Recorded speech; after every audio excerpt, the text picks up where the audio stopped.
হায় রে মানুষ, পৃথিবীর মানুষগুলো কেমন যেন হয়ে গেছে। মানুষ ভালো কিছু করবে কিভাবে?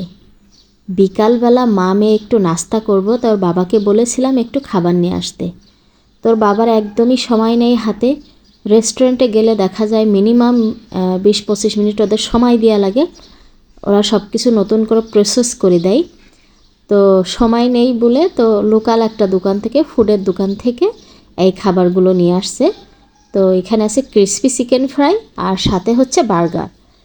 তো বললো যে আমরা তো সব সময় রেস্টুরেন্ট থেকেই খাই, আমরা বিশেষ করে এই খাবারগুলো বাইরে থেকে খাই না, আমরা রেস্টুরেন্ট থেকেই খাই। ওদেরগুলো অনেক ভালো হয়, আবার দেখা যায় সুস্বাদু হয়। তো আজকে যেহেতু সময়ের অভাবে বাইরে থেকে নিয়ে আসছে, তো আজকে বাইরে থেকেই খেতে হবে, কিছু করার নেই। তো বিশ্বাস করেন, মানে বার্গারটা তো কোনো রকম একটু খাওয়া গেছে সসের কারণে, চিকেন তো মানে ওর মধ্যে প্রায় থাকেই না, যাই হোক।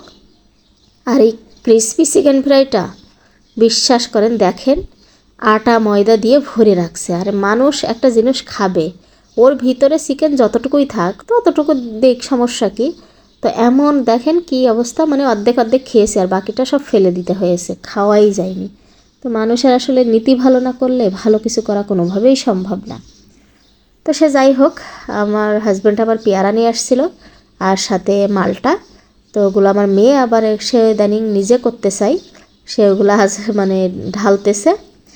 আমি করে দেই, আমি কথা বললে বলে আমি ভয়েস দিয়ে দেই, মানে সব কিছু সে করবে। যাই হোক, পেয়ারা যেহেতু নিয়ে এসেছে, পেয়ারা আমরা পছন্দ করি, তো একটু পেয়ারা খাবো। তো আমি পেয়ারা ধুয়ে নিয়ে আসছি, নিয়ে আসার পরে আমি আমার মেয়ের হাতে আমি আস্ত দিয়ে দিয়েছি। মানে আমি সব রকম ওকে ট্রাই করি।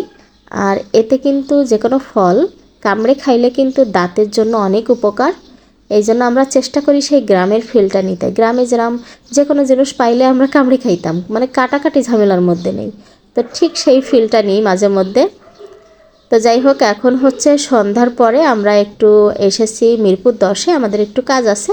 তো এসে আবার একটু পাঁপড় কিনে খেয়ে নিলাম। এরপরে মেয়ে বলতেছে ঠান্ডা খাবে, তো মিঠাই থেকে আবার একটু ঠান্ডা নিয়ে নিলাম, নিয়ে তো হচ্ছে খেয়ে নিচ্ছি এখন। আরে আল্লাহ রে, এই কুকুরে যে কি জ্বালান জ্বালায় রে ভাই, কথাই বলতে দেয় না। আমি যখনই কথা বলতে আসি ওদের তখনই মানে চিল্লাচিল্লি করা লাগে। যাই হোক, এইখানে ডিম নিয়ে আসছি কয়েক প্রকারের, হাঁসের ডিম দিয়ে, কোয়েল পাখির ডিম দিয়ে, আর এইখানে আমার জন্য কয়েকটা প্যান্ট নিয়ে আসছি। তো এটাই ছিল, আর কিছু কাজ ছিল সেটা মিটাই আসছি।